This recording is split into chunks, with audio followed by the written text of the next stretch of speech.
SD official.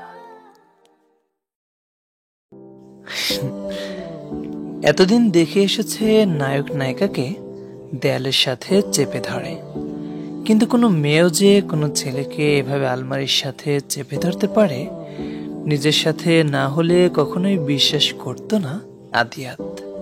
ডান সাইডে ঘাটটা বাঁকা করে আদিয়াতের দিকে তাকিয়ে আছে রিধিমা, পরনে তার ভারী লেহেঙ্গা। রিধিমার এভাবে তাকানো দেখে আদিয়াত বুকা বুকা একটা হাসি দিল।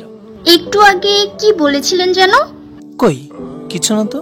না, আমি মনে হয় শুনেছিলাম কেউ যেন বলেছিল যে তার নাকি একটা গার্লফ্রেন্ড, না একটা প্রেমিকা আছে, যে নাকি তার লাল রঙের হৃদয় নামক অঙ্গে বসবাস করে। কে বলেছিল বলুন তো? আমি না ঠিক মনে করতে পারছি না। আরে না, কেউ কিছু বলেনি, তুমি ভুল শুনেছ। কথাটা বলে আবারও বুকা বুকা একটা হাসি দিল আদিয়াত। আদিয়াতের দিকে কয়েক সেকেন্ড তাকিয়ে রিধিমা দরজার দিকে পা বাড়ালো, তবে 2-3 কদম এগোতেই সে হাতে টান অনুভব করলো। কোথায় যাচ্ছ? রুম থেকে বেরিয়ে যাচ্ছি, কাল সকালে এই বাড়ি থেকে বেরিয়ে যাব। এসব তুমি কি বলছো রিধিমা? আমাদের মাত্র কয়েক ঘন্টা আগেই বিয়ে হয়েছে, আর তুমি এখন এসব কি অলক্ষণে কথা বলছো? কেন থাকবো আমি এখানে? আপনার লাল লাল হৃদয়ে তো অন্য মেয়ে হাড়ি পাতিল নিয়ে ঘর বেঁধেছে। আমি অন্য মেয়ের সাথে কোনো কিছু ভাগ করতে পারবো না, তাই আপনি থাকুন আপনার লাল হৃদয় এবং সেই মেয়েকে নিয়ে। আরে আমি তো তোমার সাথে মজা করেছি, আমি তো শুধু তোমাকে রাগানোর জন্য কথাগুলো বলেছিলাম। প্লিজ রুম থেকে বেরিয়ে যেও না। রিধিমা আদিতের দিকে তাকিয়ে কিছু একটা চিন্তা করলো। আদিয়াতের থেকে নিজের হাতটা ছাড়িয়ে ধীর পায়ে সামনে থাকা সোফায় গিয়ে আরাম করে বসলো। কান ধরুন। হ্যাঁ? না হ্যাঁ, কান ধরুন এবং 70 বার কান ধরে উঠবস করুন। এসব তুমি কি বলছো রিধিমা? আমি কি কোনো প্রাইমারি স্কুলের বাচ্চা নাকি যে তুমি আমাকে কান ধরে উঠবস করাতে বলছো? সরি দাদু, আসলে আমি ভুলে গিয়েছিলাম আপনার তো অনেক বয়স হয়েছে। উঠবস করলে আপনার সব হাড় ভেঙে চকের গুঁড়ো হয়ে যাবে। দাদু? আমাকে দেখে তোমার দাদু মনে হয় রিধিমা? তুমি আমার হাড় নিয়ে প্রশ্ন করেছো? তুমি জানো আমার হাড়ে কত শক্তি, আমার হাতে কত শক্তি? আমি চাইলেই তোমাকে তুলে আছাড় মারতে পারি। এতই যদি শক্তি থাকে তাহলে কান ধরে উঠবস করুন, দেখি কত শক্তি আপনার। আসলে হাড় সব ঠিক আছে নাকি এমনি এমনি শো আপ করছেন?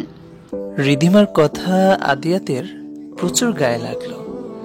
রেগে সে উঠবস করতে শুরু করলো, কিন্তু 25 বার করার পর তার আর সব রাগ হাওয়াতে মিশে গেল। তবে সে হাল ছাড়লো না, কোনোভাবে আরো 7 বার উঠবস করলো, তবে আর সম্ভব নয় তার ধারা। রিধিমা এবার তো ছেড়ে দাও। ঠিক আছে, তাহলে আমি রুম থেকে বেরিয়ে যাচ্ছি। না ঠিক আছে, আমি উঠবস করছি। পুরো 70 বার উঠবস করতে আদিয়াতের আধা ঘন্টার থেকেও বেশি সময় লেগেছে। 70 বার শেষ হতেই সে যেন হাঁপ ছেড়ে বাঁচল। তৃষ্ণায় গলাটা শুকিয়ে এসেছে তার। তবে সে পানি না খেয়ে রিধিমাকে বলল, প্লিজ রিধিমা, বিশ্বাস করো আমি সত্যি তোমার সাথে মজা করেছিলাম। আমি জানি তো আপনি আমার সাথে মজা করছেন। আপনার লাল লাল হৃদয়ে কোনো মেয়ে কেন, কোনো পোকামাকড়ও নেই। তুমি জানতে, তাহলে উঠবস করলে কেন? আমার পা। আমার সাথে মজা করার শাস্তি এটা। শুনুন, আজকে প্রথম দিন বলে এত অল্প শাস্তি দিয়েছি, পরে আবার মজা করতে এলে ছাদ থেকে ফেলে দিব। আমাকে তুলতে পারবে? তোমার যা অবস্থা, না জানি কবে বাতাসে উড়ে যাও। আদিয়াতের কথা শুনে রিধিমা একটা ভেচকে দিল। রিধিমার কাজ দেখে আদিয়াত মৃদু সুরে হেসে উঠল, তারপর বলল, এবার ফ্রেশ হয়ে আসো, আমার প্রচুর গরম লাগছে। তাহলে এত ভারী লেহেঙ্গা পরে নিশ্চয়ই তোমার আরো বেশি গরম লাগছে। এখন থেকে সারা জীবন আমার সাথে কথা বলার সময় পাবে, তাই আগে এগুলো ছেড়ে ফ্রেশ হয়ে হালকা হয়ে এসো। আপনি আগে যান, তারপর আমি যাব। আচ্ছা বলে আদিয়াত জামা কাপড় ছেড়ে ফ্রেশ হয়ে বের হতে লক্ষ্য করলো রিধিমার ড্রেসিং টেবিলের সামনে বসে নিজের চুল নিয়ে এক প্রকার যুদ্ধ করছে। তাই আদিয়াত নিজে রিধিমার চুল থেকে সব ক্লিপ আস্তে করে খুলে দিল। রিধিমা আদিয়াতকে ধন্যবাদ বলবে, কিন্তু তাকে কিছু বলার সুযোগ না দিয়ে আদিয়াত বিছানা থেকে তাওয়ালটা তুলে রিধিমার হাতে ধরিয়ে দিল আর বলল, আগে ফ্রেশ হয়ে আসো, তোমার গরমে অনেক কষ্ট হচ্ছে, এত ভারী জামা কাপড় গহনা। রিধিমাও আর কথা না বাড়িয়ে লাগেজ থেকে এক সেট জামা নিয়ে ওয়াশরুমে চলে গেল। মাথা মুছতে মুছতে বের হতেই রিধিমা থমকে গেল, কারণ রিধিমা ওয়াশরুম থেকে বের হতেই আদিয়াত রিধিমাকে কোলে তুলে নিয়ে বিছানায় শুইয়ে দিল।